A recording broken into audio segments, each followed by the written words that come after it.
அசிங்கமாக தான் பேசுவார்.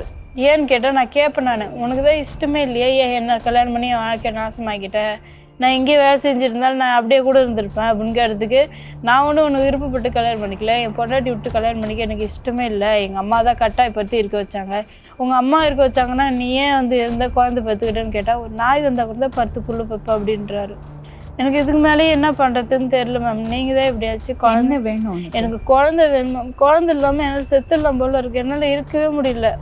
பாப்பா இங்கே இருந்த வரைக்கும் ஒன்றும் இல்லை, அவள் குரலை கேட்டு தான் இப்போ கொஞ்சம் ஆறுதலாக இருக்கேன் வீடியோ எடுத்து வச்சுக்கிட்டு. மற்றபடி குழந்தை இல்லாமல் என்னால் இருக்கவே முடியல. ஒரு நாள் தெரியாமல் நான் போய் பார்த்துட்டு கூட வரலான்ட்டு கிளம்பி போயிட்டேன் தைரியமாக. நான் போயிட்டு பின்னாடி வரைக்கும் நான் போயிட்டேன். அவங்க எல்லாம் குழந்தையெல்லாம் பாதுகாப்பாக உள்ளே வச்சுக்கிறாங்க, என்னை பார்க்க விடக்கூடாது, தெருவுப்புறா சொல்லி வச்சுக்கிறாங்க, நான் வந்தால் என்னை சாவடிச்சு போட்டுருணும், அவள் வந்தான்னா சொல்லுங்க அப்படின்னு என் பையன் குரல் மட்டும் கேட்டுட்டு ஓடின்ட்டோம்மா. அக்கம் பக்கத்தில் இருக்கிறவங்க யாருமே ஒன்று ஹெல்ப் பண்ணலையா? எல்லாருமே ஒருத்தவங்க நம்பர் வாங்கிட்டு வந்தேன், அவங்களும் பயந்துட்டு நான் எதுவும் செய்ய முடியாதுன்றாங்க. 2 பேர்த்து நம்பர் வாங்கிட்டு வந்தேன்.